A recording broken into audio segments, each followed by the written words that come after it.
यो नमः हरिः ओम्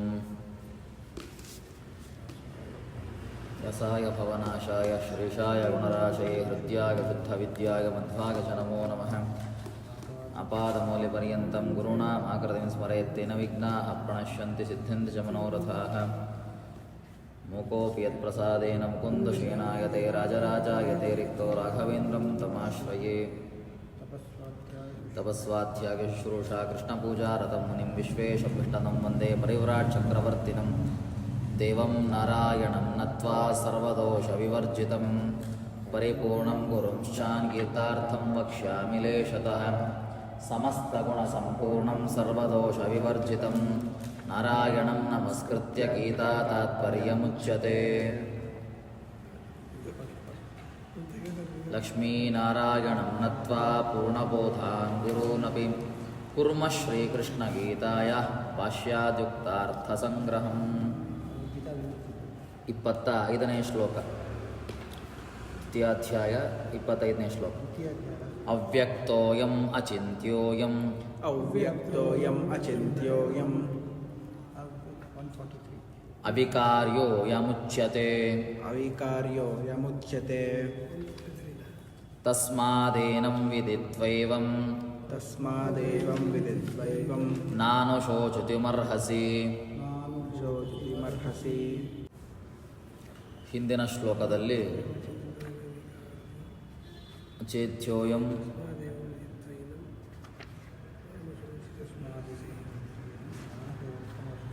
ಅಚೇತ್ಯೋಯಂ ಅದಾಹ್ಯೋಯಂ ಅಕ್ಲೇದ್ಯೋ ಅಶೋಷ ಏವಚ ನಿತ್ಯ ಸರ್ವಗತಸ್ಥಾನ ರಚಲೋಯಂ ಸನಾತನಃ ಎಂಬುದರಲ್ಲಿ ಜೀವಸ್ವರೂಪ ಅದನ್ನು ನಾಶ ಮಾಡಲಿಕ್ಕೆ ಆಗಲ್ಲ ಅಂತ ಹೇಳಿದ. ಶಸ್ತ್ರದಿಂದನೋ ಅಥವಾ ಬೆಂಕಿಯಲ್ಲೋ ಅಥವಾ ಅದನ್ನು ನೀರಿನಲ್ಲಿ ಕುಳಿಸುವಂತಹದ್ದು ಅಥವಾ ಅದನ್ನು ಗಾಳಿಯಿಂದ ಉಣಿಸಲಿಕ್ಕೋ ಸಾಧ್ಯವಿಲ್ಲದಿರುವಂತಹದ್ದು. ಯಾಕೆಂದರೆ ಅವ ಪ್ರಥಮಾತ್ಮನ ಪ್ರತಿಬಿಂಬ ಅಂತ. ಹೀಗೆ ಪರಮಾತ್ಮ ನಿತ್ಯ ಅಂದರೆ ಸರ್ವತ್ರ ವ್ಯಾಪ್ತನಾದವ, ಅದರಿಂದನೇ ಅವನು ವಿಕಾರ ಹೊಂದಿರುವಂತಹವ. ಹಾಗೆ ಹೇಗೆ ಅಂತಾದರೆ ಪ್ರಾಕೃತವಾದಂತಹ ಕ್ರಿಯೆ ಇಲ್ಲದೆ ಹೋದರೂ ಸಹಿತ ಎಲ್ಲ ಅಚಿಂತ್ಯ ಶಕ್ತಿಯಿಂದಲೇ ಕರ್ತೃತ್ವಾದಿ ಶಕ್ತಿ ಉಳ್ಳವ. ಹೀಗೆ ಶ್ರುತಿಯಾದಿಗಳ ಸ್ಮೃತಿಯಾದಿಗಳಿಂದಾಗಿ ಪ್ರಸಿದ್ಧನಾದವ ಅಂತ ಚಿಂತನೆ ಮಾಡ್ತಾ ಪ್ರತಿಬಿಂಬನಾದ ಪ್ರಯುಕ್ತವಾಗಿ ಅವರ ಭಗವಂತನ ಹಾಗೆ ಅವನ ಸ್ವರೂಪಕ್ಕೆ ನಾಶವಿಲ್ಲ. ಯಾರ ಸ್ವರೂಪಕ್ಕೆ?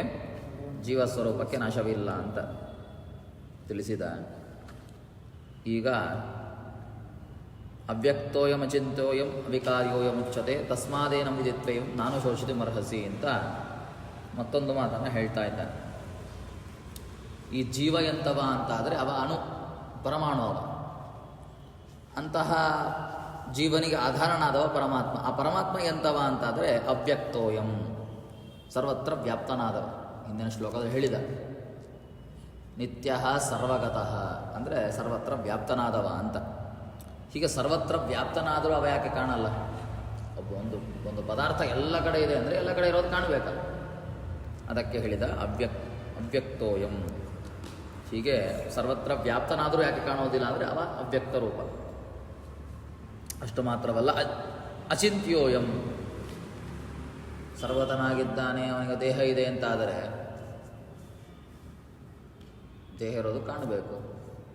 ಆದರೆ ಅವ್ಯಕ್ತ ಅಂತ ಹೇಳ್ತೀರಾ. ಹೇಗೆ ಅಂದರೆ ಅಚಿಂತ್ಯೋಯಂ, ತನ್ನ ಅಚಿಂತ್ಯ ಶಕ್ತಿಯಿಂದಲೇ ತಾನು ಕಾಣೋದಿಲ್ಲ.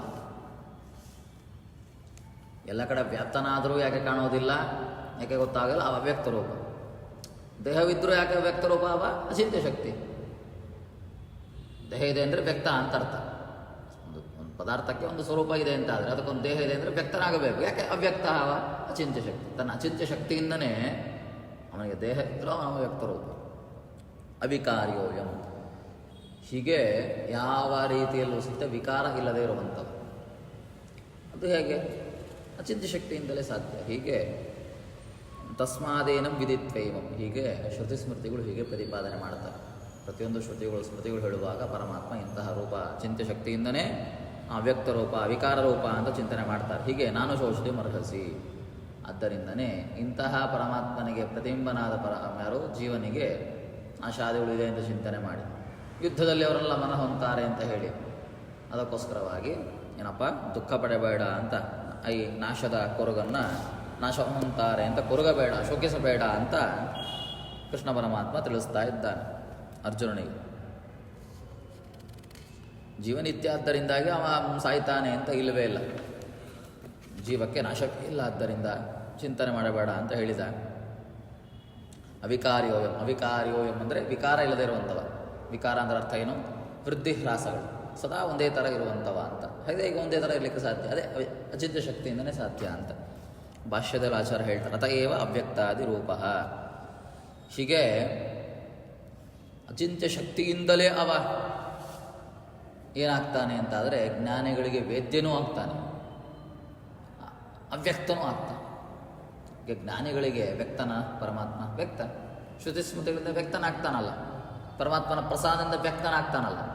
ಹೀಗೆ ಜ್ಞಾನಿಗಳಿಗೆ ವ್ಯಕ್ತನೂ ಹೌದು, ಚಿಂತೆನೂ ಹೌದು. ಚಿಂತನೆ ಮಾಡ್ತಾರಲ್ಲ ಶ್ರುತಿಯಾದಿಗಳಿಂದಾಗಿ. ಈಗ ವಿಶ್ವಾಮಿತ್ರ ಋಷಿಗಳು ದೃಷ್ಟರಾಗ್ತಾರಲ್ಲ. ಹೀಗೆ ಋಷಿ ಮುನಿಗಳು ಅಂದರೆ ಜ್ಞಾನಿಗಳು ಚಿಂತನೆ ಮಾಡ್ತಾರೆ. ಪರಮಾತ್ಮನ ವ್ಯಕ್ತತ್ವವೂ ಅವರಲ್ಲಿದೆ, ವ್ಯಕ್ತಿಯು ವ್ಯಕ್ತನೂ ಆಗ್ತಾನೆ. ಜ್ಞಾನಿಗಳಿಗೆ ಚಿಂತೆನೂ ಆಗ್ತಾನೆ. ಹೀಗೆ ಆದರೂ ಅವ್ಯಕ್ತಾದಿ ರೂಪ, ಅತಏವ ಅವ್ಯಕ್ತಾದಿ ರೂಪ. ಜ್ಞಾನಿಗಳಿಗೆ ಚಿಂತ್ಯನೂ ವ್ಯಕ್ತನೂ ಆದರೂ ಅಚಿಂತ್ಯೋಯಂ ಅವ್ಯಕ್ತೋಯಂ. ಯಾಕೆ? ಅಚಿಂತ್ಯ ಶಕ್ತಿಯಿಂದನೇ. ಅದು ಅವನಿಷ್ಟ, ಅವ ಅವ್ಯಕ್ತನೂ ಆಗ್ತಾನೆ, ಚಿಂತೆನೂ ಆಗ್ತಾನೆ. ಹೀಗೆ ಜೀವರುಗಳಿಗೆ ಅವ ಅವ್ಯಕ್ತನಾಗಿದ್ದಾನೆ, ಆದ್ದರಿಂದಲೇ ವ್ಯಕ್ತನೂ ಹೌದು. ಅವ ಚಿಂತೆನೂ ಆಗಿದ್ದಾನೆ, ಹಾಗೆ ಅಚಿಂತ್ಯನೂ ಆಗಿದ್ದಾನೆ. ಹೀಗೆ ಯಾವ ವೃದ್ಧಿ ಹ್ರಾಸಗಳು ಇಲ್ಲದೇ ಇರುವಂತಹ, ಯಾವ ವಿರುದ್ಧ ಧರ್ಮಗಳ ಸ್ವಭಾವವೂ ಇಲ್ಲದಿರುವಂತಹ ಪರಮಾತ್ಮ ಅಚಿಂತ್ಯ ಶಕ್ತಿಯೂ ಹೌದು. ಇದೆಲ್ಲ ಹೇಗೆ ಸಾಧ್ಯ? ಅಚಿಂತ್ಯ ಶಕ್ತಿಯಿಂದಲೇ ಇದರ ಸಾಧ್ಯ. ಒಂದು ಪದಾರ್ಥ ವ್ಯಕ್ತವೂ ಹೌದು ಅವ್ಯಕ್ತ ಹೌದು ಅಂತಿಲ್ಲ, ಚಿಂತೆ ಹೋದ ಚಿಂತೆ ಹೌದು ಅಂತ ಯಾವುದೂ ಇಲ್ಲ. ಆದರೆ ಇದ್ದಂತಹದ್ದು ಯಾವುದು? ಅದು ಪರಮಾತ್ಮನ ಸ್ವರೂಪ ಅಂತ ಭಾಷ್ಯದಲ್ಲಿ ಸ್ವಲ್ಪ ಹೇಳಿ ಮುಗಿಸ್ತಾರೆ, ತಾತ್ಪರ್ಯದಲ್ಲಿ ಸ್ವಲ್ಪ ಹೆಚ್ಚು ವಿಷಯವನ್ನು ತಿಳಿಸ್ತಾರೆ. ಅಚಿಂತ್ಯ ಶಕ್ತಿ ಸದಾ ಅವನಿಗಿದೆ ಅಂತ. ಅವಿಕಾರ ಅಂತ ಹೇಳಿದ್ರು. ಅವ್ಯಕ್ತೋಯಂ ಅಚಿಂತ್ಯೋಯಂ, ಪರಮಾತ್ಮನ ಶಕ್ತಿ ಅಚಿಂತ್ಯ ಶಕ್ತಿ, ಅದನ್ನು ಚಿಂತನೆ ಮಾಡಲಿಕ್ಕೆ ಆಗೋದಿಲ್ಲ ಯಾರನ್ನ ಅಂತ. ಅದು ಹೇಗೆ? ಸ್ವಲ್ಪ ಕಾಲಕ್ಕೋ ಸ್ವಲ್ಪ ಹೊತ್ತಿಗೂ ಹಾಗಲ್ಲ, ಸದಾ ಕಾಲ ಅಚಿಂತ್ಯ ಶಕ್ತಿ ಸ್ವರೂಪ ಪರಮಾತ್ಮನದು ಅಂತ ತಿಳಿಸ್ತಾ ಹೋಗ್ತಾ. ಹೀಗೆ ಸರ್ವಗತಶ್ಚೇತ್ ಪರಮಾತ್ಮ ಕಿಮಿದಿ ತಥಾ ಅನದರ್ಶದೆ ಇತ್ಯತೋ ಭಕ್ತಿ ಅವ್ಯಕ್ತೋಯಂ ಇತಿ. ಅದೇ ಸರ್ವಗತನಾಗಿದ್ದರೆ ಹಿಂದೆ ಹೇಳುವಾಗ ನಿತ್ಯ ಸರ್ವಗತ ಸ್ಥಾಣು ಅಂತ ಹೇಳೋರು. ಪರಮಾತ್ಮ ಎಂಥವ? ಸರ್ವತ್ರ ವ್ಯಾಪ್ತನಾದವ ಅಂತ. ಸರ್ವತ್ರ ವ್ಯಾಪ್ತನಾಗಿದ್ದರೆ ಅವಾಗ ಏಕೆ ಕಾಣೋದಿಲ್ಲ ಅಂತ ಪ್ರಶ್ನೆ ಬಂದರೆ, ಅವ್ಯಕ್ತೋಯಂ, ಅವನ ಸ್ವರೂಪ ಎಂಥದ್ದು? ಅವ್ಯಕ್ತ ಸ್ವರೂಪ. ಎಲ್ಲ ಕಡೆ ಇದ್ದರೂ ಕಾಣಬೇಕು ಅಂತ ಇಲ್ಲ, ಅವ್ಯಕ್ತ ಸ್ವರೂಪ. ಅದೇ ಎಲ್ಲ ಕಡೆ ಇದ್ದರೂ ಕಾಣೋದಿಲ್ಲ ಅಂತಾದರೆ ಅಚಿಂತ್ಯ ಶಕ್ತಿಯಿಂದಲೇ ಅದು ಕೊಡ್ತದೆ. ಆ ಶಕ್ತಿ ಅಚಿಂತ್ಯ ಶಕ್ತಿ, ನಮಗೆ ನಿಮಗೆಲ್ಲ ಯೋಚನೆ ಮಾಡಲಿಕ್ಕೆ ಆಗೋದಿಲ್ಲ. ಅವ ಹಾಗಿರ್ತಾನೆ. ಕಥಮೇದಕ್ಕೆ ಯುಜ್ಯತೆ ಅಚಿಂತ್ಯ ಶಕ್ತಿತ್ವ, ಅದೇ ಗ್ರೀಕ್ ಕೊಡ್ತದೆ. ಎಲ್ಲ ಕಡೆ ಇದ್ದು ಕಾಣೋದಿಲ್ಲ, ಅವಾಗೆಗೆ ಅಚಿಂತ್ಯ ಶಕ್ತಿಯಿಂದಲೇ ಆಗ್ತದೆ.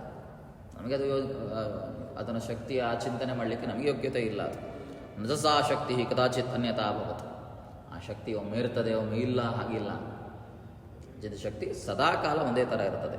ಅವಿಕಾರ್ಯತ್ವ, ಅದೇ ಒಂದೇ ಥರ ಇರ್ತದೆ. ಅವಿಕಾರ್ಯತ್ವ, ವಿಕಾರ ಅಂದರೆ ವಿಕಾರ ಹೊಂದೋದು, ವೃದ್ಧಿ ಹ್ರಾಸ ಹೊಂದೋದು. ಅಚಿಂತ್ಯ ಶಕ್ತಿ ಸದಾ ಕಾಲ ಹೇಗಿರ್ತದೆ ಅಲ್ಲ? ಪ್ರಶ್ನೆ ಬರ್ತದೆ ನಮಗೆ. ಒಂದು ಸಮಯದಲ್ಲಿ 100 kg ಎತ್ತವನಿಗೆ ನಾಳೆ ಬಂದುವಾಗ ಸ್ವಲ್ಪ ಕಡಿಮೆ ಆಗ್ತದೆ, ಹೆಚ್ಚಾಗ್ಬೋದು, ಗೊತ್ತಿಲ್ಲ. ಒಂದೇ ಥರ ಯಾರಿಗೂ ಇರಲ್ಲ. ಸ್ವಲ್ಪ ವರ್ಷ ಆದರೆ ಕಡಿಮೆ ಆಗ್ತಾ ಹೋಗ್ತದೆ. ಒಂದೇ ರೀತಿಯ ಶಕ್ತಿ ಸಾಮರ್ಥ್ಯ ಇರೋದಿಲ್ಲ. ಈ ಅಚಿಂತ್ಯ ಶಕ್ತಿ ಸದಾ ಕಾಲ ಹೇಗೆ ಇರ್ತದೆ? ಅವಿಕಾರಿ, ವಿಕಾರ ಇಲ್ಲದೆ ಇರುವಂಥವ, ಎಲ್ಲ ಸಮಯದಲ್ಲೂ ಒಂದೇ ಥರ ಇರುವಂಥವು. ಹೀಗೆ ಯಾನಿ ಯಾನಿ ಅಸ್ಯ ರೂಪಾಣಿ ತಾನೇ ಸರ್ವಾಣ್ಯವೇವಂ ಭೂತಾನಿ ಇತಿ ದರ್ಶಯಿತುಂ ಏನಂ ಅಯಂ ಇತ್ಯಾದಿ ಪೃಥಗ್ವಚನಂ. ಮೂಲ ರೂಪದಲ್ಲಿ ಮಾತ್ರ ಹೀಗೆ ಸ್ವಾಮಿ. ರಾಮಕೃಷ್ಣನಾಗಿ ಬಂದಾಗ, ಮತ್ಸ್ಯಕೂರ್ಮನಾಗಿ ಬಂದಾಗ, ಬೇರೆ ಬೇರೆ ರೂಪಗಳನ್ನು ತಾಳುವಾಗ ಹೆಚ್ಚು ಕಮ್ಮಿ ಆಗ್ತದೆ. ಅಚಿಂತ್ಯ ಶಕ್ತಿ ಎಲ್ಲ ಏನಿರಲ್ಲ, ಸ್ವಲ್ಪ ಆಚೀಚೆ ಆಗ್ತದೆ. ಹಾಗೆಲ್ಲ ಏನೂ ಇಲ್ಲ. ಮೂಲ ರೂಪ ಹೇಗೋ ಅವನ ಅವತಾರ ರೂಪಗಳು ಪ್ರತಿಯೊಂದೂ ಸಹಿತ ಎಲ್ಲರೂ ಒಂದೇ ಥರವಾದದ್ದು. ಅದು ವಿಕಾರವಾದದ್ದು, ಅಚಿಂತ್ಯಾದ್ಭುತ ಶಕ್ತಿ ಉಳ್ಳದ್ದು, ಅವ್ಯಕ್ತ ರೂಪವಾದದ್ದು, ಎಲ್ಲವೂ ಹಾಗೇನೆ ಅಂತ ಏನು ಭೇದವೂ ಇಲ್ಲ. ಅದನ್ನು ತಿಳಿಸ್ಲಿಕ್ಕೇನೆ ಏವಂ ಏನಂ ಅಂತ 2 ಸತಿ ಹೇಳಿತ್ತು ಪೃಥಗ್ವಚನ. ಏವಂ ಇವನು, ಏನಂ ಇದು ಇವನದು. ಹೀಗೆ ಅವನದು ಇವನದು ಅಂದರೆ ಅರ್ಥ ಏನು? ಅವನ ಮೂಲ ರೂಪ ಆಗ್ಬೋದು, ಅವನ ಎಲ್ಲ ಅವತಾರಾದಿ ರೂಪಗಳಾಗ್ಬೋದು, ಎಲ್ಲವೂ ಒಂದೇ ಥರನೇ, ಒಂದೇ ರೀತಿಯಲ್ಲಿ ಇರುವಂತಹದ್ದು ಅಂತ ತೋರಿಸ್ಲಿಕ್ಕೇನೆ ಪೃಥಗ್ವಚನ. ಜೀವೇತು ಸರ್ವಜೀವೇಶು ಅನುಗಮಾರ್ಥಂ. ಜೀವನ ವಿಷಯದಲ್ಲಿ ಆಗುವಾಗ ಅಯಂ ಏನಂ ಅವರಲ್ಲಿ ತಗೊಳ್ಳೋದು ಹೇಗೆ ಅಂತಂದರೆ, ಅವರಲ್ಲಿ ಆಗುವಾಗ ಅಚ್ಛೇದ್ಯತ್ವಾದಿಗಳು ಇದೆ ಅಂತ. ಜೀವನ ಸ್ವರೂಪ ಎಂಥದ್ದು? ಛೇದನ ಮಾಡಲಿಕ್ಕೆ ಆಗದೇ ಇರೋದು, ದಹಿಸಲಿಕ್ಕೆ ಆಗದೇ ಇರೋದು, ಕೊಲಿಸಲಿಕ್ಕೆ ನೀರಲ್ಲಿ ಮುಳುಗಿಸಿ ಕೊಳಿಸಲಿಕ್ಕೆ ಆಗದೇ ಇರುವಂತಹದ್ದು. ಹೀಗೆ ಚಿಂತನೆ ಮಾಡಬೇಕು. ಸರ್ವಂಚ ಏತದ ಶ್ರುತಿ ಸಿದ್ಧಂ. ಅಲ್ಲರಿ, ಅವ ಸರ್ವಗತನಾದರೂ ಅವ ಅವ್ಯಕ್ತ. ಅವ ಹೇಗೆ ಅವ್ಯಕ್ತ ಅಂದರೆ, ಸರ್ವಗತನಾದರೂ ಹೇಗೆ ಅವ್ಯಕ್ತ ಅಂದರೆ ಅಚಿಂತ್ಯ ಶಕ್ತಿಯಿಂದನೇ. ಅಶಕ್ತಿ ಅದೇಗೆ ಒಂದೇ ಥರ ಇರ್ತದ? ಹೌದು. ಯಾಕೆಂದರೆ ಅವಿಕಾರ್ಯ. ಇದೆಲ್ಲ ಹೇಗೆ ಅಂದರೆ ಇದು ಯಾವುದರಲ್ಲಿ ಪ್ರಸಿದ್ಧ ಆಗಿದೆ? ಶ್ರುತಿ ಸ್ಮೃತಿಗಳಲ್ಲಿ ಪ್ರಸಿದ್ಧ ಆಗಿದೆ. ಶ್ರುತಿ ಸ್ಮೃತಿಗಳು ಹಾಗೆ ಹೇಳ್ತಾರೆ, ಸುಮ್ಮನೆ ಹೇಳ್ತಿರೋದಲ್ಲ. ಶ್ರುತಿ ಸ್ಮೃತಿಗಳಲ್ಲಿವೆ ಏನು ಅಂತ ಪೈಂಗಿ ಶ್ರುತಿ ಹೇಳ್ತಾರೆ. ಏನು ಪೈಂಗಿ ಶ್ರುತಿ? ಸದ್ದೇಹ ಸುಖಗಂಧಶ್ಚ ಜ್ಞಾನಭಾ ಸತ್ಪರಾಕ್ರಮ ಜ್ಞಾನಜ್ಞಾನ ಸುಖ ಸುಖ ಸವಿಷ್ಣು ಪರಮೋಕ್ಷರ. ಆ ಪರಮಾತ್ಮ ಎಂತವ? ಛೇದಾದಿಗಳು ಯಾವುದೂ ಇಲ್ಲಿರುವಂಥವ. ಸದ್ದೇಹ, ಆ ದೇಹ ಎಂಥದ್ದು? ಚಿದ್ದೇಹ. ಚಿದ್ದೇಹ ಸ್ವರೂಪ ಪರಮಾತ್ಮನದು. ಯಾವ ರೀತಿಯಲ್ಲೂ ಸಹಿತ ಛೇದಾದಿಗಳು ಇಲ್ಲದಿರುವಂಥದ್ದು. ಸುಖಗಂಧಶ್ಚ, ಸುಖಾತ್ಮಕವಾದಂತಹ ಗಂಧ ಉಳ್ಳದ್ದು ಪರಮಾತ್ಮನದು. ಅವನ ದೇಹ ಎಂಥದ್ದು? ಸುಖಾತ್ಮಕವಾದಂತಹ ಗಂಧವಿರುವ ಸ್ವರೂಪ. ಜ್ಞಾನಭಾ ಸತ್ಪರಾಕ್ರಮ, ಜ್ಞಾನಭಾ, ಜ್ಞಾನ ಪ್ರಕಾಶತೆ ಉಳ್ಳವ, ಜ್ಞಾನ ಸ್ವರೂಪ ಪ್ರಕಾಶತೆ ಉಳ್ಳವ ಪರಮಾತ್ಮ. ಸತ್ಪರಾಕ್ರಮ, ಪರಾಕ್ರಮ. ಎಂತಹ ಪರಾಕ್ರಮ? ಸತ್ಪರಾಕ್ರಮ ಅಂದರೆ ಸತ್ ಅಂದರೆ ದೋಷರಹಿತ ಅಂತ ಇಲ್ಲಿ ಅರ್ಥ. ದೋಷರಹಿತವಾದಂತಹ ಪರಾಕ್ರಮ ಉಳ್ಳವ. ಜ್ಞಾನಜ್ಞಾನ ಸುಖ ಸುಖ ಸವಿಷ್ಣು ಪರಮೋಕ್ಷರ. ಅತಿಶಯವಾದಂತಹ ಜ್ಞಾನ ಸುಖಗಳು ಇರುವಂಥವ ಪರಮಾತ್ಮ. ಸರ್ವೋತ್ತಮನಾದವ ಪರಮಾತ್ಮ. ಪರಮಃ ಅಕ್ಷರ. ಪರಮ ಅಂದರೆ ಸರ್ವೋತ್ತಮನಾದವ. ಅಕ್ಷರ, ನಾಶ ಇಲ್ಲದಿರುವಂಥವ. ಕ್ಷರ ಅಂದರೆ ನಾಶ, ಅಕ್ಷರ ಅಂದರೆ ನಾಶ ಇಲ್ಲದಿರುವಂಥವ. ಹೀಗೆ ಪೈಂಗಿ ಶ್ರುತಿ ಹೇಳ್ತದೆ. ಅಂದರೆ ಅರ್ಥ ಏನು? ಅವನ ದೇಹಕ್ಕೆ ನಾಶ ಇಲ್ಲ, ಸದ್ದೇಹ. ಸುಖಾತ್ಮಕವಾದಂತಹ ಗಂಧಸ್ವರೂಪಿಯಾದವ, ಜ್ಞಾನಪ್ರಕಾಶತೆ ಉಳ್ಳವ, ದೋಷರಹಿತವಾದಂತಹ ಪರಾಕ್ರಮಗಳುಳ್ಳವ. ಹೀಗೆಲ್ಲ ಪೈಂಗಿ ಶ್ರುತಿಗಳು ಮುಖಾಂತರವಾಗಿ ಅವೆಂತವ? ಅವ್ಯಕ್ತ ರೂಪನಾದವ. ಹೀಗೆಲ್ಲಿ ಕಾಣೋದಿಲ್ಲ ಇಂತಹ ರೂಪ. ಅವ್ಯಕ್ತ ರೂಪ, ಅಚಿಂತ್ಯ ಶಕ್ತಿ ಉಳ್ಳದ್ದೇ ಹೀಗಿರಬೇಕು. ಇಂತಹ ರೂಪಗಳಿವೆ ಅಂತಾದರೆ ಸರ್ವೋತ್ತಮನಾಗಿ ಕ್ಷರರಹಿತವಾಗಿರಬೇಕು. ಅಂದರೆ ಅಕ್ಷರವಾಗಿರಬೇಕು ಅಂದರೆ ಅದು ಎಂಥದ್ದಾಗಿರಬೇಕು? ಅಚಿಂತ್ಯ ಶಕ್ತಿ ಉಳ್ಳದ್ದಾಗಿರಬೇಕು. ಹೀಗೆ ಪೈಂಗಿ ಶ್ರುತಿಗಳಲ್ಲಿ ಪ್ರಸಿದ್ಧವಾಗಿದೆ ಅಂತ ಹೇಳಿ ಪರಮಾತ್ಮನ ದೇಹ ಸ್ವರೂಪ ಜ್ಞಾನಾತ್ಮಕವಾದದ್ದು ಅಂತ ಹೇಳಿದ್ರಲ್ಲ ಅಲ್ವಾ? ಅದು ಎಂತಹ ಜ್ಞಾನಾತ್ಮಕವಾದದ್ದು ಅಂತ ಹೇಳಲಿಕ್ಕೆ ಮುಂದಿನ ಬಹಳ ಶ್ರುತಿಗಳು ಹೇಳ್ತವೆ. ಬಹಳ ಶ್ರುತಿ ಸ್ಮೃತಿಗಳು ಪರಮಾತ್ಮನ ತಿಳಿಸಿಕೊಡ್ತವೆ. ಏನು ಅಂತ? ಅದೇಹೋ ದೇಹವಾಂಶ್ಚೈಕ ಪ್ರೋಚ್ಯತೆ ಪರಮೇಶ್ವರ ಅಪ್ರಾಕೃತ ಶರೀರತ್ವಾತ್ ಅದೇಹ ಇತಿ ಕಥ್ಯತೆ. ಅಪ್ರಾಕೃತ ಶರೀರತ್ವಾದದೇಹ ಇತಿ ಕಥ್ಯತೆ. ಪರಮಾತ್ಮನ ದೇಹ ಅಂದರೆ ಅವನ ಸ್ವರೂಪ ಚಿದಾತ್ಮಕವಾದದ್ದು, ಅಂದರೆ ಜ್ಞಾನಾತ್ಮಕವಾದದ್ದು. ಜ್ಞಾನ ಆನಂದಾತ್ಮಕವೇ ಅವನ ಸ್ವರೂಪ, ಅವನ ದೇಹ ಅಂತ. ಅದೇಹೋ ದೇಹವಾಂಶೈಕ ಪ್ರೋಚ್ಯತೆ ಪರಮೇಶ್ವರ. ಅವ ಅದೇಹನೂ ಹೌದು, ದೇಹನೂ ಹೌದು. ಅದೇಹನೂ ಹೌದು, ದೇಹನೂ ಹೌದು. ಒಂದು ರೂಪ ಹಂಗಿರ್ತದೆ. ಪ್ರಾಕೃತವಾದಂತಹ ದೇಹ ಇಲ್ಲ ಅವನಿಗೆ. ಮತ್ತು ಎಂತಹ ದೇಹ ಇದೆ? ಅಪ್ರಾಕೃತವಾದ ದೇಹ. ಅದೇಹ ಅಂದರೆ ಪ್ರಾಕೃತ. ನಮ್ಮ ಹಾಗೆ ಸತ್ವತಮೋಗಳ ದೇಹ ಇಲ್ಲ ಅವನಿಗೆ. ಅಪ್ರಾಕೃತವಾದಂತಹ ದೇಹ ಇದೆ ಅವನಿಗೆ. ಅಪ್ರಾಕೃತ ಶರೀರತ್ವಾತ್ ಅದೇಹ ಇತಿ ಕಥ್ಯತೆ. ಅಲ್ರಿ ಅದೇಂಗ್ರಿ ಅದೇಹ? ಅಪ್ರಾಕೃತ ದೇಹ ಇದೆಯಲ್ಲ, ಅಪ್ರಾಕೃತ ದೇಹ ಇರುವಾಗ ಯಾಕೆ ಅದೇಹ ಅಂತ ಹೇಳ್ತೀರಾ ಅಂದರೆ, ಅಪ್ರಾಕೃತವಾದಂತಹ ದೇಹ ಸ್ವರೂಪ ಇರೋದ್ರಿಂದಲೇ ಅದೇಹ ಅಂತ. ಯಾವುದು ಪ್ರಾಕೃತವೋ ಅದು ದೇಹ, ಯಾವುದು ಪ್ರಾಕೃತವಲ್ಲವೋ ಅದು ಅದೇಹ. ಅದರಿಂದನೇ ಅವನ ಅದೇಹನೂ ಹೌದು, ದೇಹ ಉಳ್ಳವನು ಹೌದು. ಅದೇ ದೇಹ ಉಳ್ಳವ. ಪ್ರಾಕೃತ ದೇಹ ಇಲ್ಲದೇ ಇರೋ ಪ್ರಯುಕ್ತ, ಅಪ್ರಾಕೃತ ದೇಹ ಇರೋ ಪ್ರಯುಕ್ತವೇ ಅವನು ದೇಹನೂ ಹೌದು. ಹೀಗೆ ಶಿರಶ್ಚರಣ ಬಾಹ್ವಾದಿ ವಿಗ್ರಹೋಯಂ ಸ್ವಯಂ ಹರಿಹಿ. ಅಂತಹ ಪರಮಾತ್ಮ ಎಂತವ? ಶಿರಸ್ ಅಂದರೆ ಕೈಕಾಲುಗಳು, ಚರಣಾದಿಗಳು, ಬಾಹ್ವಾದಿಗಳು, ಇವುಗಳೇ ವಿಗ್ರಹ. ವಿಗ್ರಹ ಅಂದರೆ ಸ್ವರೂಪ ಅಂತ.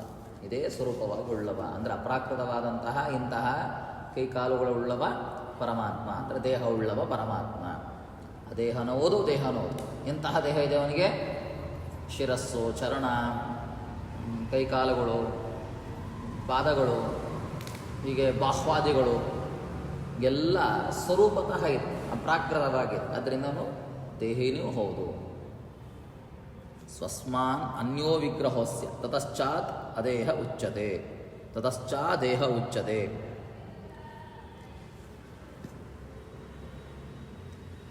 ಹೀಗೆ ಸ್ವರೂಪಾತ್ಮಕವಾದದ್ದು, ಅಪ್ರಾಕೃತವಾದಂಥ ದೇಹಕ್ಕಿಂತ ಭಿನ್ನ ದೇಹ ಇಲ್ಲ ಅವನಿಗೆ. ಅಂದರೆ ನಮ್ಮ ಹಾಗೆ ಪ್ರಾಕೃತ ದೇಹಗಳು ಇಲ್ಲದ್ದರಿಂದ ಅವನಿಗೆ ಅದೇಹನೇ ಹೌದು ಅಂತ ಹೇಳಿ ಸ್ವಯಂ ಸ್ವರೂಪವಾನ್ ಯಸ್ಮಾತ್ ದೇಹವಾಂ ಚೋಚ್ಯತೆ ತತಃ ಶಿರಶ್ಚರಣ ಬಾಹ್ವಾದಿ ಸುಖಜ್ಞಾನಾದಿ ರೂಪಾದಿಕ. ಈ ಎಲ್ಲ ಅವನ ಪಾದಾದಿಗಳು ಎಲ್ಲ ಏನೇನು ಅವಯಗಳು ಇದೆ, ಆ ಅವಯಗಳು ಎಲ್ಲವೂ ಸಹಿತ ಇಂಥದ್ದಾಗಿದೆ, ಸುಖ ಜ್ಞಾನಾತ್ಮಕವಾದ ಇದ್ದಾಗಿದೆ. ಅಷ್ಟು ಮಾತ್ರವಲ್ಲ, ಆ ದೇಹ ಬೇರೆ ಇವ ಬೇರೆ ಅಂತಿಲ್ಲ. ಆ ಜ್ಞಾನಾತ್ಮಕವಾದಂತಹ ಶಿರಶ್ಚರಣಾದಿಗಳು ಅವನ ಪಾದಾದಿ ಅವಯಗಳು ಏನಿದೆ, ಇವ ಅವಯವಿಯಾಗಿದ್ದಾನೆ, ಅವು ಅವಯವಗಳಾಗಿವೆ, ಎಲ್ಲವೂ ಒಂದೇನು, ಏನೂ ವ್ಯತ್ಯಾಸವಿಲ್ಲ, ಎಲ್ಲವೂ ಅಭೇದವೇ. ಆದರೂ ಅಲ್ಲಿ ಭೇದ ವ್ಯವಹಾರ ಮಾಡ್ತೇವೆ. ಯಾವುದರಿಂದ? ವಿಶೇಷ ಬಲದಿಂದ ಮಾಡ್ತೇವೆ. ಹೇಗೆ? ಇವನ ಗುಣ, ಇವನಲ್ಲಿ ಈ ಗುಣಗಳಿವೆ, ಇವನಲ್ಲಿ ಈ ಗುಣ ಇದೆ ಅಂದರೆ ಅರ್ಥ ಏನು? ಇವ ಗುಣಿ ಅಂತ ಅದು. ಇವನ ದೇಹ ಅಂದರೆ ಇವ ದೇಹಿ, ಅವನಲ್ಲಿ ದೇಹವಿದೆ. ಆ್ಯಕ್ಚುಲಿ ಏನು ವ್ಯತ್ಯಾಸವಿಲ್ಲ, ಭೇದ ವ್ಯವಹಾರ ಇಲ್ಲ, ಅಭೇದಿ. ಆದರೂ ಭೇದ ವ್ಯವಹಾರ ಮಾಡ್ತಾ ಇದ್ದೀವಿ. ಯಾವುದರಿಂದ? ವಿಶೇಷ ಬಲದಿಂದಾಗಿ ಮಾಡ್ತೇವೆ. ಇದರಿಂದನೇ ಯಾವುದು ಅನವಸ್ಥಾದಿಗಳ ದೋಷ ಪ್ರಯುಕ್ತವೂ ಇಲ್ಲ. ಸಜ ವಿಷ್ಣೋರ್ನಚಾನ್ಯೋಸ್ತಿ ಯಸ್ಮಾತ್ ಸಚೋ ಅಚಿಂತ್ಯ ಶಕ್ತಿಮಾನ್. ಇಂತಹ ಒಬ್ಬ ವ್ಯಕ್ತಿ ಬೇರೆ ಎಲ್ಲೂ ಕಾಣಲಿಕ್ಕೆ ಸಾಧ್ಯವಿಲ್ಲ. ಅವನು ಅದೇಹನೋದು, ದೇಹನೋ ಹೌದು, ದೇಹಿನೋ ಹೌದು. ಇದು ಹೇಗೆ ಕೊಡ್ತದೆ? ಅಚಿಂತ್ಯ ಶಕ್ತಿಯಿಂದನೇ ಕೊಡ್ತದೆ. ಅದು ನಮಗೆ ಗೊತ್ತಾಗೋದಿಲ್ಲ, ನಮಗೆ ಆ ಶಕ್ತಿ ಇಲ್ಲ. ಅಚಿಂತ್ಯ ಶಕ್ತಿಯಿಂದನೇ ಅದು ಕೊಡ್ತದೆ. ದೇಹಯೋಗ ವಿಯೋಗಾದಿಸ್ತದೋ ನಾಸ್ಯ ಕದಂಚನ. ಅವನಿಗೆ ದೇಹದ ವಿಯೋಗ ಆಗುವಂತಹದ್ದು, ಯೋಗ ಬರುವಂತಹದ್ದು ಏನೂ ಇಲ್ಲ. ನಮಗಾದರೆ ಪ್ರಾಕೃತಿಕವಾಗಿ ದೇಹ ಯೋಗ ಆಗ್ತದೆ, ದೇಹ ವಿಯೋಗ ಆಗ್ತದೆ. ಯೋಗ ಅಂದರೆ ದೇಹ ಸಿಗುವಂಥದ್ದು, ದೇಹ ಹುಟ್ಟುವಂತಹದ್ದು, ಆ ದೇಹ ನಾಶವಾಗುವಂಥದ್ದು. ದೇಹ ಯೋಗ ಅಯೋಗ, ಇದು ಪ್ರಾಕೃತಿಕವಾಗಿ. ಅವ ಪ್ರಾಕೃತ ಸ್ವರೂಪನಾದವ ಪ್ರಯುಕ್ತನೇ ಅವನಿಗೆ ಯಾವಗಳ ದೇಹದ ಯೋಗ ಅಯೋಗ ಇಲ್ಲ. ಹೀಗೆ ಗುಣರೂಪೋಪಿ ಭಗವಾನ್ ಗುಣಭುಕ್ಸ ಸದಾ ಶ್ರುತಃ. ಅವ ಗುಣಭೋಗ್, ಅವ ನೋಡಿ ಗುಣರೂಪನೂ ಹೌದು, ಗುಣಭುಕ್ ಹೌದು. ಅಂದ್ರೆ ಅರ್ಥ ಏನು ಅಂದರೆ ಅವ ಭೋಕ್ತಾರನೂ ಹೌದು, ಭೋಗ್ಯ ರೂಪನೂ ಹೌದು. ಭೋಕ್ತಾರ ಯಾವುದ್ರ ಭೋಗ ಮಾಡ್ತಾನೆ? ಜ್ಞಾನ ಆನಂದಾತ್ಮಕವಾದಂತಹ ಸ್ವರೂಪವನ್ನು ಭೋಗ ಮಾಡ್ತಾನೆ. ಅದು ಎಂಥದ್ದು? ಅದು ಅವನ ಸ್ವರೂಪವೇ. ಸೊ ಭೋಕ್ತಾರನೂ ಹೌದು, ಭೋಗ್ಯ ವಸ್ತುವು ಅವನು. ಹೀಗೆ ಅಹಂ ಇತ್ಯಾತ್ಮ ಭೋಗೋ ಯತ್ ಸರ್ವೇಷಾಂ ಅನುಭೂಯತೆ ಅಭಿನ್ನೇಪಿ ವಿಶೇಷೋಯಂ ಸದಾನುಭವಗೋಚರ. ಅಭಿನ್ನ ಸ್ವರೂಪ, ಅವನ ಸ್ವರೂಪಕ್ಕೂ ಅವನ ಗುಣಗಳಿಗೂ ಅವನ ಅವಯವಕ್ಕೂ ಏನೂ ಭೇದ ವ್ಯವಹಾರಗಳಿಲ್ಲ. ಇಲ್ಲದೆ ಹೋದರೂ ಸಹಿತ ಭೇದ ವ್ಯವಹಾರ ಕೂಡ್ತದೆ. ಯಾವುದರಿಂದ? ವಿಶೇಷ, ಅದು ವಿಶೇಷ ಭೇದ ಅಂತ ಹೇಳೋದು. ಭೇದ ಇಲ್ಲ, ಅದು ಭೇದಕಾರಿಯಾಗಿ ತೋರ್ತದೆ ಅಷ್ಟೇ. ಯಾಕಂದರೆ ಗುಣಗಳಿಗೆ ಹಾಗೆ ತೋರಬೇಕಲ್ಲ. ಇದು ಗುಣ, ಇದು ಗುಣಿ, ಇದೊಂದು ರೂಪ, ಇದು ಅವನ ಅವಯವ ಅಂತ ಹೇಳಬೇಕಲ್ಲ. ಹೀಗೆ ವಿಶೇಷೋಪಿ ಹೀನ ಅನ್ನೋತ ಸಜಕ್ಸ್ವಸ್ಯಾಪಿ ಯುಜ್ಯತೆ ನಾನವಸ್ಥಾತಕ್ವಾಪಿ ಪರಮೇಶ್ವರ್ಯತೋ ಹರೇ. ಹೀಗೆ ಈಗೆಲ್ಲ ಚಿಂತನೆ ಮಾಡೋದು ಸಹಿತ ಅವನಲ್ಲಿ ಭೋಕ್ತೃ ಭೋಗ್ಯ ಭಾವ ಎಲ್ಲ ಆಶ್ರಯ ಆಶ್ರಯಿ ಇದೆಲ್ಲ ಹೇಳಿರು ಸಹಿತ ಯಾವ ಅನವಸ್ಥಾದಿಗಳ ದೋಷವೂ ಇಲ್ಲ. ಯುಕ್ತಾಯುಕ್ತದಪಿ ಯದಧೀನಂ ಸದೇಶ್ಯತೆ ಪ್ರಮಾಣಾವಗತೆ ತತ್ರ ಕುತೈವೇ ಅಯುಕ್ತತ. ಹೀಗೆ ಭೋಕ್ತೃ ಭೋಗ್ಯಾದಿ ಎರಡೂ ಅವನಲ್ಲಿ ಪ್ರಮಾಣದಿಂದ ಕೂಡುವಂತಹದ್ದು. ಅಷ್ಟು ಮಾತ್ರವಲ್ಲ, ಅಯುಕ್ತತೆಯ ಪ್ರಶ್ನೆಯೂ ಇಲ್ಲ. ಯಾವ ರೀತಿಯಲ್ಲೂ ಸಹಿತ ಪ್ರಶ್ನೆಯೂ ಕೊಡೋದಿಲ್ಲ. ಯಾಕಂದರೆ ಪ್ರಮಾಣಗತವಾಗಿ ಅದೆಲ್ಲವೂ ಸಹಿತ ಇದೆ ಅಂತ ಏನು ಹೇಳ್ತದೆ?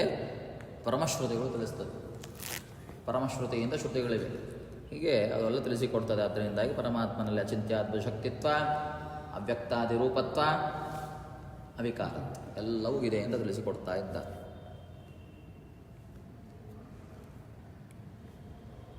ಗುಣಗಳು ಪರಮಾತ್ಮನಲ್ಲಿ ಅನಂತವಾಗಿದೆ ಅಂತ ಹೇಳ್ತೀರಾ, ಅದು ವಿರೋಧ ಬರ್ತದಲ್ಲ ಅಂತ ಪ್ರಶ್ನೆಯೂ ಇಲ್ಲ ಅಂತ ಹೇಳ್ತಾರೆ. ಯಾವ ಗುಣಗಳಿಗೂ ಪರಮಾತ್ಮನಲ್ಲಿ ವಿರೋಧ ಇಲ್ಲ, ಅದನ್ನು ಹೇಳ್ತಾ ಹೋಗ್ತಾರೆ.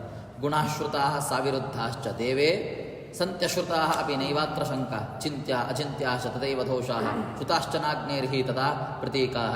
ಲೋಕದಲ್ಲಿ ನಾವು ಪರಸ್ಪರ ವಿರುದ್ಧಗಳನ್ನು ಕಾಣ್ತೇವೆ, ವಿರೋಧ ಧರ್ಮಗಳನ್ನು ಒಬ್ಬ ವ್ಯಕ್ತಿಯಲ್ಲಿ ಕಾಣ್ತೇವೆ, ವಿರುದ್ಧ ಧರ್ಮಗಳನ್ನೆಲ್ಲ ಕಾಣ್ತೇವೆ. ಹಾಗೆ ಪರಮಾತ್ಮನಲ್ಲಿಲ್ಲ.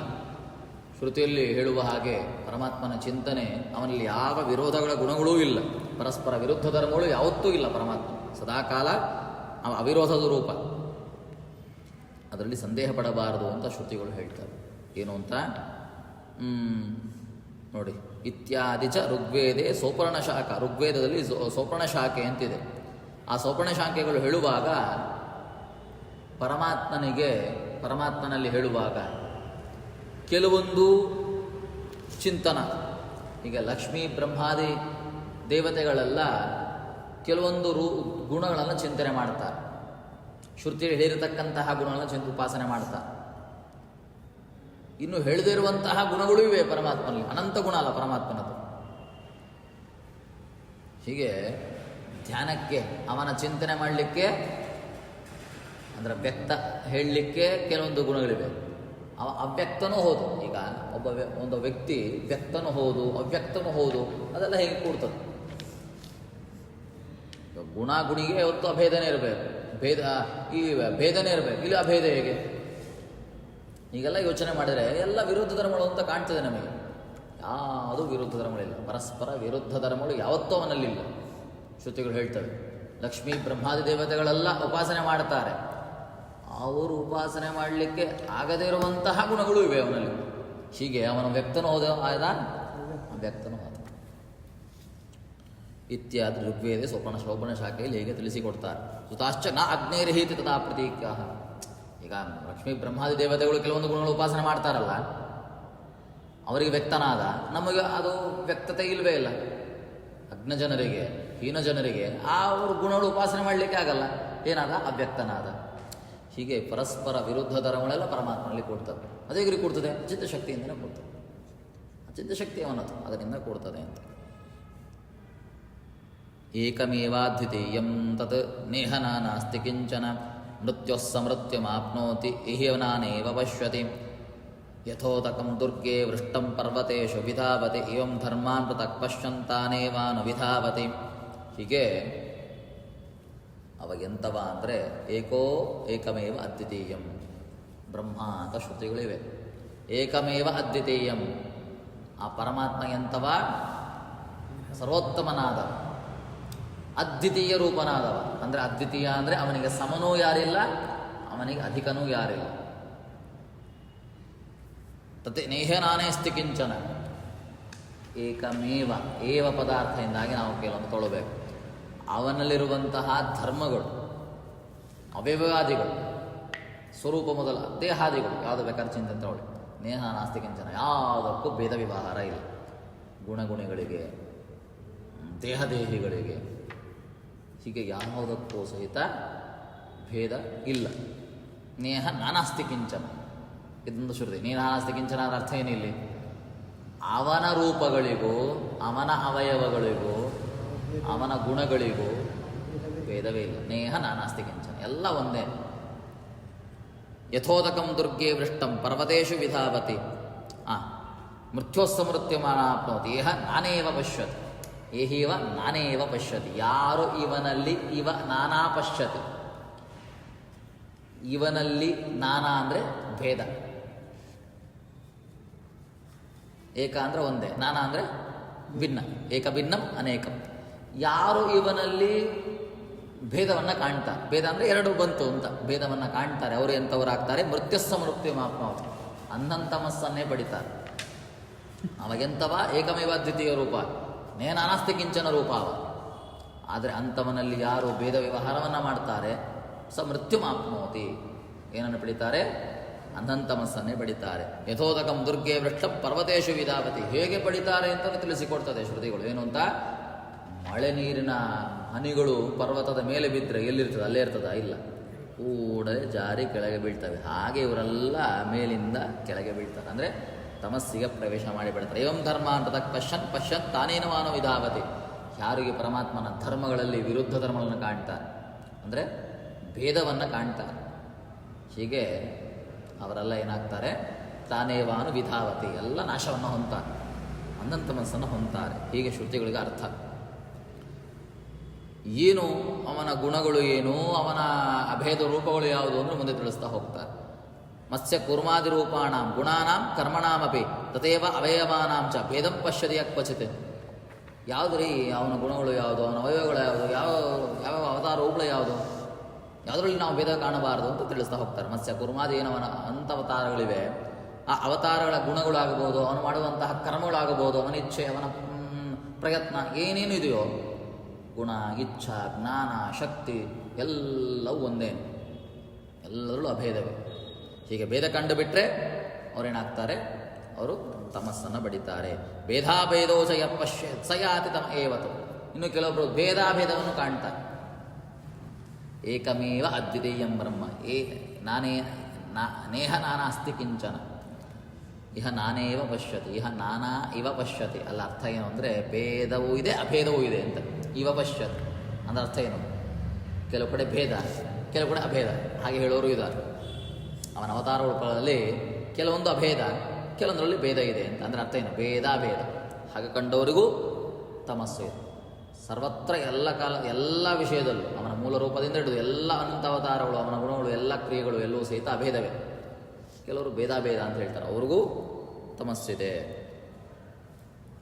ಪಶ್ಯೇದ ಭೇದಮೇವೇಶಾಂ ಬಭೂಷು ಪುರುಷಸ್ತತಃ. ಹೀಗೆ ಪರಮಾತ್ಮನಲ್ಲಿ ಎಲ್ಲ ವಿಷಯದಲ್ಲೂ ಸಹಿತ ಅಭೇದವನ್ನೇ ಕಾಣಬೇಕು. ಅಭೇದೇವಿ ವಿಶೇಷೋಸ್ತಿ ವ್ಯವಹಾರಸ್ತತೋ ಭವೇತ್.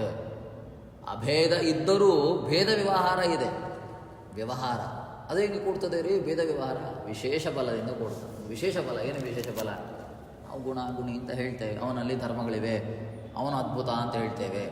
ಅದು ಹೇಳುವಾಗ ನಮಗೇನಿಸ್ತದೆ? ಇವನೇ ಬೇರೆ, ಅವನ ಅದ್ಭುತ ಶಕ್ತಿಗಳು, ಅವನ ಚಿಂತನೆ, ಅವನ ಗುಣಗಳು ಬೇರೆ, ಅವನ ಅವಯವಗಳು ಬೇರೆ ಅಂತ ಕಾಣ್ತದೆ. ಅಭೇದವೇ ವ್ಯವಹಾರ ಬಲದಿಂದಾಗಿ ಕೊಡ್ತದಷ್ಟೆ. ಇದು ನಾವು ಮಾತ್ರ ಒಪ್ಪಿದ್ದು, ಬೇರೆ ಯಾರಿಗೂ ವಿಷಯ ಇಲ್ಲ. ವಿಶೇಷಿಣ ವಿಶೇಷಸ್ಯ ತಥಾಭೇದ ವಿಶೇಷಯೋ. ವಿಶೇಷಿ ವಿಶೇಷಣ, ಗುಣ ಗುಣಿ, ಅವಯವ ಅವಯವಿ. ಇವ ಅವಯವಿ, ಅವನಲ್ಲಿ ಅವಯವ ಇದೆ. ಇವ ಗುಣಿ, ಅವನಲ್ಲಿ ಗುಣ ಇದೆ. ಇವ ವಿಶೇಷಿ, ಅವನಲ್ಲಿ ವಿಶೇಷತೆ ಇದೆ. ಹೀಗೆ ತಥಾ ಅಭೇದ ವಿಶೇಷಯೋ.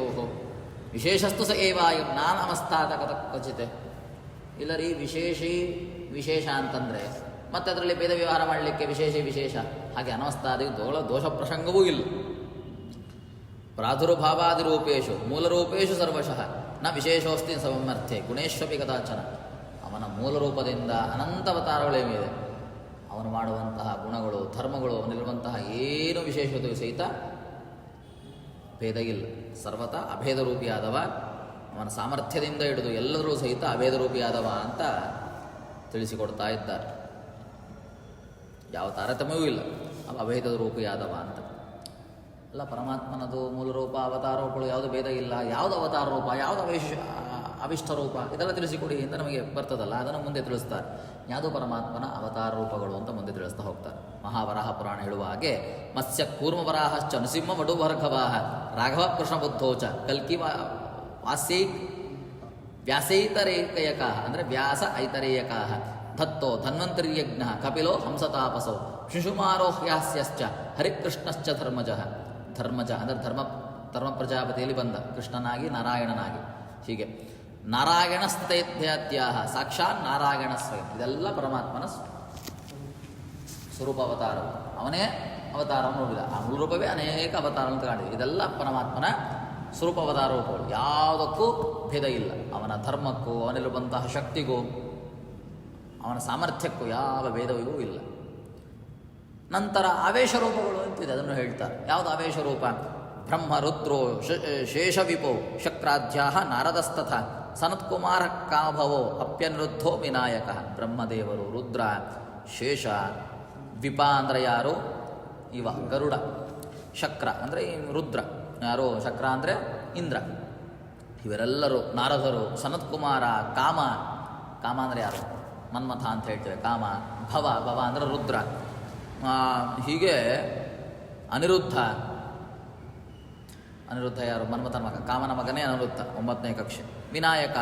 ಹೀಗೆ ಸುದರ್ಶನಾದ್ಯಾಯುಧಾನಿ ಪೃಥಕ್ ಪೃಥ್ವಾದ್ಯಶ್ಚಕ್ರವರ್ತಿನಃ. ಸುದರ್ಶನ ಮೊದಲಾದಂತಹ ಆಯುಧಗಳು ಅಂದರೆ ಆಯುಧಕ್ಕೆ ಅಭಿಮಾನಿ ದೇವತೆಗಳು ಅಂತ ಅರ್ಥ. ಇಲ್ಲಿ ಅದು ಜಡ ಪದಾರ್ಥ ಹೇಳ್ತಿಲ್ಲ. ಬ್ರಹ್ಮರುದ್ರಾದಿ ದೇವತೆಗಳು ಹೇಳುವಾಗ ಸುದರ್ಶನ ಅಂದರೆ ತತ್ ಅಭಿಮಾನಿ ದೇವತೆಗಳು ಅಂತ ಅರ್ಥ ಮಾಡಿಕೊಳ್ಳಬೇಕು. ಪೃಥ್ವಾಧ್ಯ ಚಕ್ರವರ್ತಿನಃ, ಪೃಥು ಮೊದಲಾದಂತಹ ಚಕ್ರವರ್ತಿಗಳು, ಅವರಲ್ಲಿ ಅಂಶಾವೇಶ ಇದೆ, ರಾಜರಾಜೇಶ್ವರ ಅಂಶಾವೇಶ. ಇತ್ಯಾದ್ಯ ವಿಷ್ಣು ಅವಿಷ್ಟ ಭಿನ್ನಾ ಸಂಸಾರಿಣೋ ಹರೇ. ವಿಶೇಷವಾಗಿ ತಿಳಿಸಿಬಿಟ್ರು ವರಾಪುರಾಣೇನು ಭಿನ್ನಾ ಸಂಸಾರಿಣೋ ಹರೇ. ಇವರೆಲ್ಲ ಆವೇಶ ಪ್ರಯುಕ್ತ, ಆವೇಶ ಇದೆ ಪರಮಾತ್ಮನದು, ಆದರೆ ಸಂಸಾರಿ ಜೀವರಿರಲ್ಲ. ಸಂಸಾರಿಗಳು ಅಂದರೆ ಜೀವರು ಅಂತ ಅರ್ಥ. ಯಾವುದು ಸಂಸಾರಿಯೋ ಅದೆಲ್ಲ ಜೀವರು. ಅಸಂಸಾರಿಗಳಾದವರು ಯಾರು? ಇಬ್ಬರೇ, ಲಕ್ಷ್ಮೀನಾರಾಯಣರು ಮಾತ್ರ. ಅಂದರೆ ಇವರೆಲ್ಲರೂ ಹುಟ್ಟಿ ಬರಲೇಬೇಕು, ಸಾಧನೆಗೆ ಬರಲೇಬೇಕು ಜೀವರಾದವರು. ಎಲ್ಲರೂ ಸಂಸಾರಿ ಜೀವರೇ, ಬ್ರಹ್ಮರಾದಿನಿಂದ ಆರಂಭಿಸಿ ಎಲ್ಲ ಜೀವ ಪದಾರ್ಥಗಳು ಸಹ ಸಂಸಾರಿ ಜೀವರೇ. ಆದರೆ ಪರಮಾತ್ಮನ ಆವೇಶಯುಕ್ತವರು. ಆವೇಶಯುಕ್ತರೊಂದು ಕೂಡಲೇ ಪರಮಾತ್ಮನಿಂದ ಅಭಿನ್ನರು ಅಂತಲ್ಲ, ಎಲ್ಲರೂ ಭಿನ್ನರೇ. ಅದನ್ನು ತಿಳಿಸಿಕೊಡ್ತಾ ಇದ್ದಾರೆ. ಯಾವುದು ಸ್ವರೂಪಾವತಾರಗಳು, ಯಾವುದು ಆವೇಶಾವತಾರಗಳು. ಸ್ವರೂಪಾವತಾರಗಳೆಲ್ಲ ಅಭೇದ ರೂಪಗಳು, ಅವಿಷ್ಟಾವತಾರಗಳೆಲ್ಲ ಭಿನ್ನ ರೂಪಗಳು. ಇದೆಲ್ಲ ತಿಳಿಬೇಕು ನಾವು. ತೇಷ್ವೇವ ಲಕ್ಷ್ಮಣಾದ್ಯೇಷು ತ್ರಿಷ್ವೇವಂ ಚ ಬಲಾದಿಷು ನರಾರ್ಜುನಾದಿಷು ತಥಾ ಪುನರಾವೇಶಯುಚ್ಯತೆ. ಹೀಗೆ ಬ್ರಹ್ಮರುದ್ರಾದಿ ದೇವತೆಗಳಲ್ಲಿ ಪರಮಾತ್ಮನ ಆವೇಶ ಇದೆ. ಆವೇಶಯುಕ್ತರಾದದ್ದಿಂದನೇ ಆ ರುದ್ರಾದಿಗಳೆಲ್ಲ ಅವತಾರ ಮಾಡುವಾಗಲೂ ಸಹಿತ ಪರಮಾತ್ಮನ ಆವೇಶ ಇರ್ತದೆ. ಅದನ್ನು ಹೇಳ್ತಾ ಇದ್ದ. ಇವಾಗೇನಂದ್ರು, ಶೇಷಾದಿಗಳಲ್ಲಿ ಪರಮಾತ್ಮನ ಆವೇಶ. ಶೇಷ ಯಾರು? ಲಕ್ಷ್ಮಣ. ಲಕ್ಷ್ಮಣಲ್ಲಿ ಆವೇಶ. ಕಾಮ, ನಂತರದಲ್ಲಿ ಅನಿರುದ್ಧ ಮೊದಲಾದವರಲ್ಲಿ ಪರಮಾತ್ಮನ ಆವೇಶ ಅಲ್ವಾ? ಸುದರ್ಶನ, ಹೀಗೆಲ್ಲ ಹೇಳ್ತಾ ಬಂದರು. ಕಾಮನೇ ಯಾರು? ಭರತ. ಭರತನಲ್ಲಿ ಆವೇಶ. ಅನಿರುದ್ಧ ಯಾರು? ಶತ್ರುಘ್ನ. ಅವರೆಲ್ಲ ಆವೇಶ. ಹೀಗೆ ನರ ಅರ್ಜುನಾದಿಶತದ ಪುನರಾವೇಶಯುಚ್ಯತೆ. ಬಲ, ಬಲ ಅಂದರೆ ಬಲರಾಮ, ಅವನಲ್ಲಿ ಆವೇಶ. ಲಕ್ಷ್ಮಣನಾಗಿ ಬಂದಾಗಲೂ ಆವೇಶ, ಬಲರಾಮನಾಗಿ ಬಂದಾಗ ಪರಮಾತ್ಮನ ಆವೇಶ. ಶುಕ್ಲಕೇಶದ ಆವೇಶ ಇತ್ತು ಅವನಲ್ಲಿ. ನರಾರ್ಜುನಾದಿಶುದ್ಧ, ಹೀಗೆ ಅರ್ಜುನ, ನರನಾಗಿ ಬಂದಂತಹ ಅರ್ಜುನ, ಶೇಷನೂ ಇದ್ದಾನೆ, ಪರಮಾತ್ಮನೂ ಇದ್ದಾನೆ ಅವನಲ್ಲಿ. ತಥಾ ಪುನರಾವೇಶಯುಚ್ಯತೆ. ಹೀಗೆ ಧರ್ಮರಾಜನಲ್ಲಾಗಬಹುದು. ಯಾರು ಅಶ್ವಿನಿ ದೇವತೆಗಳಾಗಿ ಬಂದ್ರಲ್ಲ, ನಕುಲ ಸಹದೇವರು, ಅವರಲ್ಲೂ ಆವೇಶ. ಹೀಗೆ ಸ್ವಲ್ಪಸ್ತು ಪುನರಾವೇಶೋ ಧರ್ಮಪುತ್ರಾದಿಶು ಪ್ರಭೋ. ಹೀಗೆ ಸ್ವಲ್ಪ ಆವೇಶ ಇದ್ದೇ ಇರ್ತದೆ. ಅವರ ಅವತಾರಗಳಲ್ಲೂ ಸಹಿತ ಸ್ವಲ್ಪ ಆವೇಶ ಅವರಲ್ಲಿ ಇದ್ದೇ ಇರ್ತದೆ. ಇದೆಲ್ಲ ಅವಿಷ್ಟ ಅವತಾರಗಳು. ಅವಿಷ್ಟ ಅವತಾರಗಳೊಂದು ಕೂಡಲೇ ಪರಮಾತ್ಮನಿಂದ ಅಭಿನ್ನರು ಅಂತಲ್ಲ, ಎಲ್ಲ ಭಿನ್ನರು. ಯಾರು ಸ್ವರೂಪಾವತಾರಗಳು ಅದು ಮಾತ್ರ ಅಭಿನ್ನ. ಅವಿಷ್ಟ ಅವತಾರಗಳೆಲ್ಲವೂ ಸಹಿತ ಭಿನ್ನವಾದದ್ದು. ಎಷ್ಟೋ ಮಂದಿ ತಪ್ಪಾಗಿ ತಿಳ್ಕೊಳ್ತಾರೆ. ಬಲರಾಮನನ್ನು ಅದು ಪರಮಾತ್ಮನದೇ ರೂಪ ಅಂತ. ನರಕಕ್ಕೆ ದಾರಿ ಮಾಡಿಕೊಡ್ತದೆ ಹಾಗೆಲ್ಲ ಚಿಂತನೆ ಮಾಡಿದರೆ. ಯಾವುದು ಅವತಾರಗಳೋ ಅದು ಅವತಾರಗಳಲ್ಲ ಅಂತ ಚಿಂತನೆ ಮಾಡೋದು, ಯಾವುದು ಅವತಾರ ಅಲ್ಲವೋ ಅದನ್ನು ಅವತಾರ ಅಂತ ಚಿಂತನೆ ಮಾಡೋದು. ಹೀಗೆ ಉಲ್ಟ. ಇದು ಸಂಕರಾಜ್ಞಾನ ಅಂತ ಹೇಳ್ತಾರೆ. ಸಂಕರಜ್ಞಾನ. ಸಂಕರ ಅಂದರೆ ದೋಷದಿಂದಾಗಿ ಚಿಂತನೆ ಮಾಡೋದು, ಅಜ್ಞಾನದಿಂದಾಗಿ ಚಿಂತನೆ ಮಾಡುವಂಥದ್ದು. ಉಲ್ಟಾ ಮಾಡಿ ಚಿಂತನೆ ಮಾಡೋದು. ಸಂಕರ ಅಂದರೆ ಉಲ್ಟಾ ಮಾಡೋದು, ಇದ್ದದ್ದನ್ನು ಹಾಗೀಗೆ ಮಾಡೋದು, ಟಿಲ್ಟ್ ಮಾಡಿಬಿಡೋದು. ಅದನ್ನು ಸಂಕರಜ್ಞಾನ. ಹೀಗೆ ಸಂಕರಜ್ಞಾನಿಗಳಿಗೆಲ್ಲ ಅಂಧಂತಮಸ್ಸು ಅಂತ ಹೇಳ್ತದೆ. ಎಲ್ಲಿ ಇವ್ರು ಹೇಳ್ತಿರೋದಲ್ಲ, ಆಚಾರ್ಯ ಹೇಳ್ತಿರೋದಲ್ಲ, ಇದೆಲ್ಲ ವಿಷಯ ಕ್ರೋಢೀಕರಿಸ್ತಾ ಇದ್ದಾರೆ ಅಷ್ಟೇ ಆಚಾರ್ಯ. ವರಾಹ, ಮಹಾವರಾಣ ಆದಿ ಪುರಾಣಗಳು ಹೇಳಿಕೊಡ್ತದೆ. ಹೀಗೆ ಏತಜ್ಜಾನಾತಿ ಯಸ್ತಸ್ಮಿನ್ ಪ್ರೀತಿರಭ್ಯಧಿಕಾಹರೇ. ಹೀಗೆ ಯಾರು ತಿಳಿತಾರಲ್ಲ ಪರಮಾತ್ಮನ ಸ್ವರೂಪ ಅವತಾರಗಳು ಯಾವುದು, ಅವಿಷ್ಟ ಅವತಾರಗಳು ಯಾವುದು, ಅವರವರ ಅವತಾರಗಳು ಮಾಡಿ ಬಂದಾಗ ಪರಮಾತ್ಮನ ಯಾರೆಲ್ಲ ಆವೇಶಗಳು ಇರ್ತದೆ, ಪರಮಾತ್ಮನ ಅವತಾರಗಳು ಯಾವುದು ಅಂತ ಯಾರು ತಿಳಿತಾರಲ್ಲ, ಆ ಜ್ಞಾನಿಗಳಿಗೆ ಅಂದರೆ ಆ ತಿಳಿದವರ ಮೇಲೆ ಪರಮಾತ್ಮನಿಗೆ ಅತ್ಯಧಿಕವಾದಂತಹ ಪ್ರೀತಿ ಇರ್ತದೆ ಅಂತ.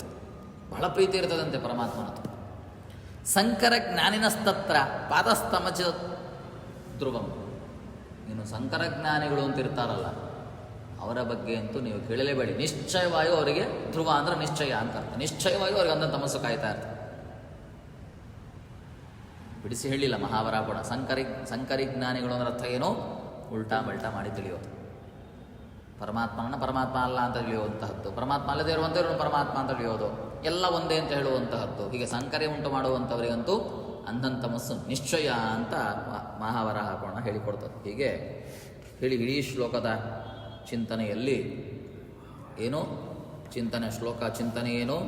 ಅವ್ಯಕ್ತೋಯಂ ಅಚಿಂತ್ಯೋಯಂ ಅವಿಕಾರ್ಯೋಯಂ ಉಚ್ಯತೆ ಅಲ್ವಾ? ತಸ್ಮಾದೇನಂ ವಿದಿತ್ವಯಂ ನಾನು ಶೋಷಿತ ಮರಸ್ಸೆ. ಹೀಗೆ ಯಾರು ಪರಮಾತ್ಮನನ್ನು ತಿಳಿತಾರೆ, ಶ್ರುತಿ ಸ್ಮೃತಿಗಳು ಹೀಗೆ ಹೇಳಿವೆ ಅಂತ. ವಿದಿತ್ವೇವಂ ಯಾವುದು ಹೇಳ್ತದೆ? ಶ್ರುತಿಗಳು ಹೇಳ್ತವೆ ಹೀಗೆ ಪರಮಾತ್ಮನ.